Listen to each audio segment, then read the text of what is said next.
श्री स्वामी समर्थ. नमस्कार. आपल्या यूट्यूब चॅनलवर तुमचं खूप मनापासून स्वागत करत आहे. तुमच्या मनातील सर्व चांगल्या इच्छा स्वामी महाराज पूर्ण करो ही स्वामींच्या चरणी प्रार्थना करते आणि आजच्या नवीन व्हिडिओला सुरुवात करते.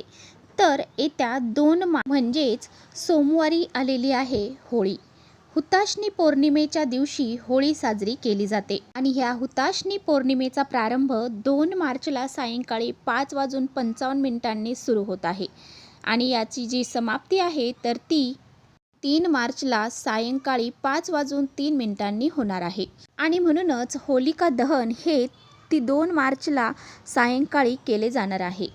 होळी या सणाला फक्त रंगांचे महत्त्व नसून या सणामध्ये वास्तुशास्त्रामध्ये सुद्धा या सणाला मोठे धार्मिक महत्त्व सांगितले गेलेले आहे. होळी म्हणजे चांगल्याचा वाईटावर विजय. आपल्यामध्ये जे काही वाईट गुण आहेत तर ते दूर होऊन चांगले गुण आपल्यामध्ये येतात आणि जे काही आपल्यामध्ये नकारात्मकता आहे, वाईट शक्ती आहे किंवा वाईट कर्म आपण केलेले आहेत तर त्याचा नाश होऊन जातो. जे काही आपल्या मनामध्ये नकारात्मकता आहे ती होळीमध्ये आपल्याला जाळून टाकायची आहे आणि चांगल्या विचारांना आपल्याला स्वीकारायचं आहे. आता होळीचं दहन करणे म्हणजे आपण या दिवशी होळी पेटवत असतो. होळीची पूजा करून आणि या होळीमध्ये काही वस्तूंचं दहन देखील केलं जातं आणि प्रत्येक व्यक्ती ही या होळीची पूजा करत असतं. परंतु शास्त्रामध्ये असे काही नियम सांगितले गेलेले आहेत की ते जर आपण पाळले तर त्याचे चांगले परिणाम आपल्याला बघायला मिळतील. परंतु जर आपण ते नियम पाळले नाही आपल्याला पश्चाताप होऊ शकतो. आपल्याला खूप मोठ्या गोष्टींना सामोरे जावे लागेल कारण संकट आपला पिछा सोडणार नाहीत. आणि म्हणूनच या व्हिडिओमध्ये मी तुम्हाला अत्यंत महत्त्वाची माहिती सांगणार आहे. आपल्याला होळीच्या दिवशी या 3 स्त्रियांनी चुकून ही पूजा करायची नाही, नाहीतर पश्चाताप करावा लागेल. कुटुंबावर संकट येतील इतक्या ह्या गोष्टी प्रभावी आहेत. त्यामुळे या दिवशी या 3 स्त्रियांनी चुकून ही पूजा करू नका. कोणत्या आहेत त्या 3 स्त्रिया, त्याचबरोबर होलिकाचे काय नियम आहेत किंवा या दिवशी आपल्याला काय करायचं काय नाही करायचं याबद्दलची माहिती देखील आजच्या व्हिडिओत आपण पाहणार आहोत. त्यामुळे तुम्ही इकडे व्हिडिओ स्किप न करता शेवटपर्यंत नक्की बघा जेणेकरून तुमच्यापर्यंत योग्य ती माहिती पोहोचेल. आपल्या चॅनलवर नवीन असाल तर चॅनलला सबस्क्राईब करा आणि असेच नवनवीन माहितीपूर्ण व्हिडिओ पाहण्यासाठी बेल आयकॉनला प्रेस करा म्हणजे मी जेव्हा कधी नवीन व्हिडिओ अपलोड करेन त्याचं नोटिफिकेशन सर्वात अगोदर तुम्हाला भेटेल आणि तुम्ही एकही व्हिडिओ मिस करणार नाही. त्याचबरोबर खाली कमेंट्समध्ये जय होलिका माता लिहायला अजिबात विसरू नका. व्हिडिओ माहितीपूर्ण वाटला तर आपल्या मित्रपरिवारांसोबत शेअर करा. तर पहा, होळीच्या दिवशी काही विशेष नियम आहेत तर ते आपल्याला प्रत्येक स्त्रीने प्रत्येक पुरुषाने नक्की पाळायचे आहे. आपली प्रगती व्हावी प्रत्येकाला वाटत असतं आणि आपल्या प्रगतीवर काही दिवसांचं महत्त्व हे खूप महत्त्वाचं असतं. आणि या दिवसामध्ये जे काही आपण नियम किंवा काही चुका ज्या आहेत त्या जर करणं टाळलं, नियम जर पाळले तर आपल्याला त्याचे चांगले परिणाम बघायला मिळतात. आता आपण या होळीच्या दिवशी काय करायचं आहे आणि काय करायचं नाही या गोष्टी जाणून घेऊया.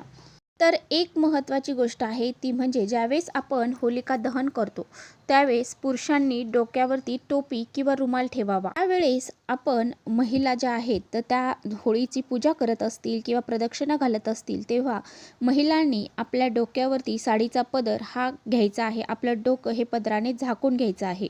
तर पहा, प्रत्येकाने ह्या गोष्टी नक्की पाळायच्या आहेत की आपल्या ज्यावेळेस होलिका दहन आपण करतो घराच्या बाहेर त्यावेळेस आपली होळी जेव्हा आपण पेटवतो त्यावेळेस आपल्या डोक्यावरती पदर असायला हवा, मुलांच्या डोक्यावरती टोपी असायला हवी आणि पुरुषांच्या डोक्यावरती देखील टोपी असायला हवी. आपलं डोकं उघडं राहता कामा नये. यानंतरची पुढची गोष्ट आहे ती म्हणजे या होलिका दहनच्या दिवशी तुम्हाला काळा रंग वापरायचा नाही किंवा पूर्ण पांढरा रंग देखील वापरायचा नाही. या गोष्टी देखील तुम्हाला लक्षात ठेवायच्या आहे. वापरायचं नाही म्हणजे तुम्ही परिधान देखील करायचं नाही. काळा रंग हा नकारात्मकतेचं प्रतीक मानला जातो आणि जो काही पांढरा रंग आहे तर त्या रंगावरती नकारात्मक ऊर्जेचा प्रभाव जो आहे तर तो खूप जास्त अधिक प्रमाणामध्ये पडत असतो. म्हणून तो रंग आणि काळा रंग आपल्याला वापरायचा नाही. त्याचबरोबर होळीच्या दिवशी कुणालाही तुम्हाला उधार पैसे द्यायचे नाही किंवा कुणाकडून उधार पैसे देखील घेऊ नका. यामुळे काय होतं की आपल्या कुटुंबाला आपल्या घराला पूर्ण आर्थिक समस्यांना सामोरे जावे लागते आणि आपल्या घरामध्ये पैशांच्या अडीअडचणी निर्माण होऊ शकतात. त्यामुळे ज्योतिषशास्त्रानुसार होळीच्या दिवशी पैशांची देवाणघेवाण ही करू नये. त्याचबरोबर दान जे आहे तर ते सर्वात श्रेष्ठ मानले जाते. परंतु आपल्याला होळीच्या दिवशी कोणत्याही वस्तूचं दान हे करायचं नाही. आता तुम्ही होळी सोडून इतर दिवशी कधीही दान करू शकता, परंतु तुम्हाला एक गोष्ट लक्षात ठेवायची आहे की होळीच्या दिवशी चुकूनही आपल्याला कोणाला दान करायचं नाही. त्याचबरोबर तुम्ही एखाद्या कामासाठी किंवा असंच घराच्या बाहेर गेलेला आहात आणि तुम्हाला रस्त्याने एखादी वस्तू सापडली, ती वस्तू तुमच्या खूप काही कामाची आहे, परंतु तुम्हाला ती वस्तू चुकूनही तुमच्या घरी आणायची नाही किंवा त्या वस्तूला तुम्हाला हात देखील लावायचा नाही. असं म्हटलं जातं की होळीच्या दिवशी ज्या काही वस्तू सापडलेल्या असतात त्यामध्ये खूप मोठ्या प्रमाणामध्ये नकारात्मकता असते आणि या वस्तूंमध्ये नकारात्मकता जास्त असल्यामुळं होळीच्या दिवशी सापडलेल्या वस्तू घरी आणू नये.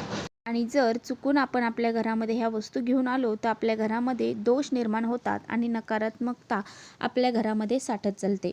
त्याचबरोबर होळीच्या दिवशी स्त्रियांनी चुकूनही केस मोकळे सोडून पूजा करू नये किंवा तुम्हाला अगोदर सांगितल्याप्रमाणे होळीच्या दिवशी डोकं उघडं ठेवून सुद्धा पूजा करू नये.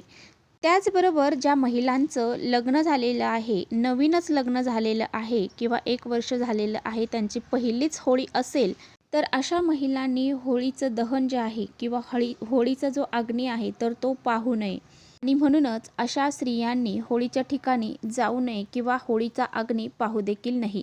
यामुळे अशुभ मानलं जातं. त्याचबरोबर एखाद्या स्त्रीला किंवा एखाद्या पुरुषाला एकच अपत्य आहे, एकच मुलगा आहे किंवा एकच मुलगी आहे, तर अशांनी देखील होळिका दहन जे आहे तर ते पाहू नये असं म्हटलं जातं. यानंतर आपण पाहणार आहोत की होळीच्या दिवशी नक्की काय करायला पाहिजे. तर होळी दहनाच्या दिवशी सर्वात आधी होळीची पूजा करण्याची प्रथा आहे. तर पूजा ही नेहमी शुभ मुहूर्तावरच करावी. तर होळीची पूजा तुम्हाला शुभ मुहूर्तावरच करायची आहे. या दिवशी व्रत देखील केले जाते. त्याचबरोबर होळीच्या दिवशी तुम्हाला एक खूप महत्त्वाचा आणि प्रभावी उपाय देखील करायचा आहे. आता या होळीच्या दिवशी सकाळी किंवा मग संध्याकाळी तुम्हाला तुमच्या घराच्या उत्तर साईडला, उत्तर दिशेला उत्तरेकडे तोंड करून एक दिवा लावायचा आहे शुद्ध गाईच्या तुपाचा. ज्योतिषशास्त्रानुसार असं म्हटलं जातं की होळीच्या दिवशी ज्या घरामध्ये उत्तर दिशेला असा हा दिवा लावला जातो त्या घरामध्ये सुख, शांती, समृद्धी, ऐश्वर यायला सुरुवात होते. त्याचबरोबर जेव्हा तुम्ही होलिका दहन करणार आहात, होळीची पूजा करणार आहात, त्यावेळेस त्या पूजेमध्ये मोहरी, तीळ, शेंगादाणे, त्याचबरोबर तांदळाचे दाणे, साखर आणि गव्हाचे दाणे वापरावे. या सर्व वस्तू तुम्हाला होलिकामध्ये दहन करायच्या आहेत. आता तुम्हाला पूजा केल्यानंतर 7 प्रदक्षिणा होळीला घालायच्या आहेत आणि नंतर ह्या वस्तू ज्या आहेत तर त्या होलिका दहनमध्ये तुम्हाला अर्पण करायच्या आहेत. यामुळे तुमच्या आयुष्यातील सर्व समस्या दूर होतात आणि प्रगतीचे मार्ग खुले होत असतात. तर आता आपण पाहणार आहोत की आता कोणत्या ज्या स्त्रिया आहेत की त्यांनी होळीची पूजा ही चुकूनही करू नये. आता जी गर्भवती महिला आहे तर तिने चुकूनही होळीची पूजा जी आहे तर ती अजिबात करू नये. या सर्व गोष्टीचा होळीचा जो परिणाम आहे तर तो तिच्या बाळावरती होत असतो. म्हणून तिने जो अग्नी आहे किंवा जो धूर आहे तर तो बाळाच्या आरोग्यासाठी हानिकारक देखील असतो. त्यामुळे तिने होळीची पूजा ही करू नये. यानंतरची पुढची महिला म्हणजे सर्वांनाच माहीत आहे, परंतु सांगत आहे की ज्या स्त्रियांना मासिक धर्म आहे अशा स्त्रियांनी या दिवशी होळीची पूजा ही करू नये. या महिलांनी पूजा करणं, त्याचबरोबर गुलाल लावणं किंवा कोणत्याही पूजा साहित्याला स्पर्श करणं आवर्जून टाळायचं आहे. म्हणून या दिवशी मासिक धर्म असणाऱ्या स्त्रियांनी होळीची पूजा ही चुकूनही करायची नाही. या स्त्रियांनी लांबूनच होळीचं दर्शन जे आहे तर ते घ्यायचं आहे. त्याचबरोबर ज्या महिला ज्या आहेत त्यांना एकच मुलगा किंवा एकच मुलगी आहे तर अशा स्त्रियांनी देखील होळीची पूजा ही करू नये किंवा होळिका दहन जे आहे तर ते पाहू नये असं सुद्धा सांगितलं जातं. त्याचबरोबर धार्मिक मान्यतेनुसार सासू आणि सुनेने सोबतच होळीची पूजा जी आहे तर ती करू नये. सासू आणि सुनेने एकत्र पूजा करणे किंवा होळिका दहन पाहणे हा खूप मोठा दोष मानला जातो. आता बरेच जण या गोष्टीकडे दुर्लक्ष करतात, हा नियम पाळत नाही. म्हणून सासू आणि सुना यामध्ये जे संबंध आहेत तर ते नीट नसतात. त्यामुळे होलिका दहन जर दोघींनी पूजा एकत्र केली तर त्यांच्यामधले जे प्रेम आहे तर ते कमी होते आणि वादविवाद हे वाढतात. तर अशा काही ज्या महिला आहेत तर त्यांनी होळीची पूजा ही चुकूनही करायची नाही. तर तर ही जी माहिती आहे तर ती मला तुमच्यापर्यंत पोहोचवायची होती. तर तुम्ही ह्यानुसारच नक्की होलिका दहन जे आहे तर ते करायचं आहे. होळीची पूजा या 3 स्त्रियांनी चुकूनही करायची नाही आणि जे काही नियम सांगितले आहेत तर ते अवश्य पाळायचे आहेत. तर चला इथेच थांबवते माझा व्हिडिओ. व्हिडिओ थोडा जरी आवडला असेल तर नक्की लाईक करा. चॅनलवर नवीन असाल तर चॅनलला सबस्क्राईब करा. परत भेटूया अशाच छानशा व्हिडिओसोबत. तोपर्यंत श्री स्वामी समर्थ.